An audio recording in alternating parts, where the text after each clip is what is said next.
Borderland Training Bites, the official podcast covering training topics for the Borderland lifestyle in 15 minutes or less. With today's host, Nathan Wagar, talking about continuum versus contained drilling for self-defense.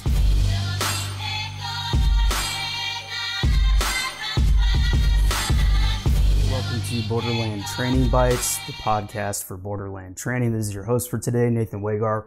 What is the difference between contained versus continuum style drilling? And how does that apply to self-defense coaching and training? Well, there's different ways to approach teaching self-defense, but ideally it should culminate in some kind of force-on-force. And there's a few different ways to do that. Kind of the main ones that I see are variations of continuum or contained style drilling. Now, what does that mean? Contained style drilling is the majority of what you're going to see. Basically, you have limited space as an instructor, whether it's the gym or even outdoors. You don't want people just floating out there because people bump into other people or you're running out of room. And so what happens in contained drilling is that whatever is going on in the assault for the purposes of the scenario, it needs to be resolved within a certain area. And that's just the reality of teaching, is you're going to run out of space, especially if you're running like a group class or a seminar. And so when the people that are interacting in the scenario run out of room, they usually end up circling around because that's kind of what you have to do, because the drill just keeps going, but your space ran out. Now, I think the problem is that when instructors rely on that too much, you kind of end up with a situation where it actually affects how you approach the self-defense material. And sometimes when you rely solely on contained style drilling, you will change your material as an instructor in ways that are actually detrimental to real self-defense. And what do I mean by that? Well, what happens is you'll often see scenarios where they always necessarily end in violence. It's really important when you're teaching guys that when you set up a scenario as the instructor, you have to coach the bad guy prior to the scenario. You can't just let them do what they want. Otherwise, they don't know what to do, so it always ends in some kind of attack.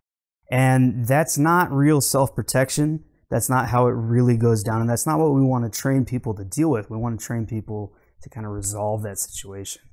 With contained style drilling, they feel trapped. It's essentially the same feeling that you would have in a boxing ring.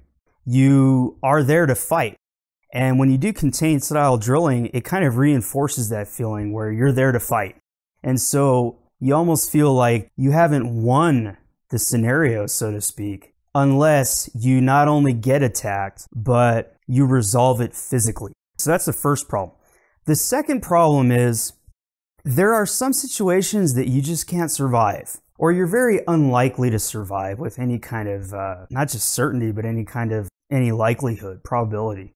And I think that contained style drilling lends itself to very static techniques where you're not really making the most of your ability to exit the scenario. And so when you get into that kind of competitive tit-for-tat mindset, that can actually lead to you getting killed, because in the street, there are situations like multiples, weapons being brought into play, unforeseen things. You want to exit that scenario. Sometimes that involves taking out the threat. Sometimes you're not going to be able to take out the threat. And so if you're always training to stand your ground, then that can lead to some real issues when you get into an actual altercation. A lot of people think that they would naturally be able to just fight on the move. That is not true. You can ask any boxing coach. You're teaching people and they have a tendency to root. And a lot of the way people work pads reinforces that tendency because they stay static and they root in place for the combination of the pads. It takes training to be able to move and fight on the move. And if you're always training to go toe-to-toe for the purposes of that scenario, you're going to do the same thing when something actually goes down. Now, if it's a situation you can't win, that could get you killed. So what is the final problem I have with it? Probably legal. Legally, you need to actually be defending yourself as opposed to engaging in mutual combat. That doesn't mean that you can't take out the threat or anything like that. But what I'm saying is the very thing that will keep you safe against situations that you can't win or situations that you are unlikely to escape from, such as multiples with weapons. The very thing that'll keep you safe from that will also keep you legally safe, which is don't fight if you don't have to. It's the street. It's not controlled. Things happen. We don't want to stick around and test the limits of our training. So if you are staying in that situation and not taking every advantage to leave, and obviously this is all things being equal, I'm not talking about protecting your wife or your kids, or if you can't escape. Obviously there's exceptions to this, but if basically you're there because you want to beat the other guy's ass, then legally the other lawyer could have a case if this goes to court. So not only does it cause safety issues because you've just been trained to basically stay in that situation and resolve the threat by physical means, and you haven't really been working how to fight on the move, how to escape the situation as soon as the opportunity presents itself, but you may also be causing yourself some legal issues because you've only been training to resolve something by mutual combat. So those are some of the reasons that contained drilling has its place, but I don't think it should be focused on solely. And if there's any kind of culmination event where you're testing your skills in self-defense scenarios, I don't think that a contained style scenario is the way to go. So what is continuum style drilling? Well, continuum style drilling is basically, it didn't start there and it's not going to end there. All right. So how do attacks happen? They don't always happen out of a static position. You'll see this a lot. It's kind of like I have a gun held to my back. I'm standing at an ATM. I get in an argument. Sometimes people walk up beside you. Sometimes it happens out of movement. You came up to that event, that location where the event happens, and you're going to, God willing, leave that event. This is a process, a continuum of events, and the attack happens in the middle. That's not where it starts, that's not where it ends. And so when you mimic that, it's really simple, guys. It's not something that requires a whole lot of change. It's just a very simple change. I need to have an exit marked out on the training area that I am always moving toward as the defender. Always. Why? Well, because that's reality. That situation that you're defending yourself in, you're always trying to move to the place that you want to be, and the attack happened before you got there. So that's a continuum. I had goals for my day. The attack happened, interrupted my goals. Well, everything I do, including in the attack, needs to move toward those goals. So it could be as easy as like putting 2 cones down. So that's the door or the car or the exit. That could be a cop or some kind of guardian that you could be moving toward to ask for help. Doesn't really matter how you do it, but that needs to be your overriding focus. And what does that do? Well, it teaches you to always be on the move. And this is going to help with multiples too, because the easiest way to get caught up with multiples is you're not moving.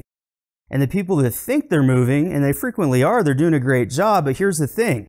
Eventually, numbers matter. And so you need to not just be moving around until the fight's over, you need to be moving around toward the escape, because that is a valid way to end the fight, and that is preferable. So that's the first benefit of continuum-based drilling. The other benefit is that you're training yourself technically. And what I mean by that is, just like in sport, if you're boxing, you need to be able to practice ring generalmanship, which is cutting people off at the ring, guiding them to the ropes or away from the ropes. If you're going to take seriously the idea of not just escape, but environmental dominance, using the environment to your advantage, then you need to be able to move yourself or your opponent or attacker into positions that benefit you. And sometimes when you're doing too much contained style drilling, yeah, they'll use the environment to their advantage, but there's this very static sort of approach to it. You lose that fluidity, this idea that I really am trying to move from point A to point B. I mean, for lack of a better example, think of those Jackie Chan movies where he's fighting like 10 dudes with a bunch of wrenches and all kinds of sticks and other stuff. He's not staying in one spot. The movie takes place, the whole fight scene takes place over several locations, because in the movie, Jackie Chan is trying to escape. Why? Because that's the realistic way to survive. And legally, that's the best way to approach things too. So You're getting a lot of benefits with this continuum style drilling. And again, it's very, very easy. Instead of just handling a scenario in a closed spot until the resolution happens, and then you have to sort of artificially call, okay, it's over as a coach. Whereas with a continuum style drill, all I have to do is this isn't a open mat. I don't mean that it just keeps on going, because that's essentially just a contained style drill, but on a larger scale. What I want to set as the coach an actual physical marker that they need to work toward. And you're getting a twofold ability. One is you're getting a technical ability to be able to manipulate the environment or the situation to your advantage. And the second one is you're training to fight on the move. You're training to look for openings. Everything you do has a point, has a goal, and is directed. And when seconds count, when physical stamina and mental reserves count, you don't have time to be wasting. You don't have time to be moving left when you need to always be moving right. And so that ties into mental game and a bunch of other things. But basically, continuum drilling, that should be the big tester. Contained drilling absolutely has its place, and it is good for focusing on force physical skill sets just in isolation. But I don't think that it should be the culminating event. And that's something that I think will really change the game for a lot of you guys, and you'll see how it affects your techniques too, because certain things just aren't a good idea to do if you really are seriously taking the idea of moving toward the exit. So it's that easy, guys. Basically just set a couple cones down, make that your exit, your safe space, and when you work your continuum drill, you're moving toward that spot. And you can even do a double-sided thing where you start here and you end here, and that kind of makes a double-ended continuum scenario location. That's kind of what I mean by continuum versus contained drilling. I hope that helped. If you have any questions, just send an email to the website, and we'll hit you back.